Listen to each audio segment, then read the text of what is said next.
how to transfer a playlist of Spotify to Qobuz. Okay, we're going to the Qobuz here. Okay, go to the Qobuz here or in your app of your phone. Okay, and you go to the this web. Okay, tunmymusic.com. Okay, and here we're going to the Spotify.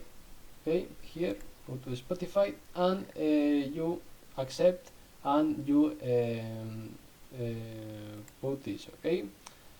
Okay, here we are going to put your account of Spotify in Tune My Music. Okay, vinculate your account. Okay, and here in your playlist you select the playlist of you want a transfer.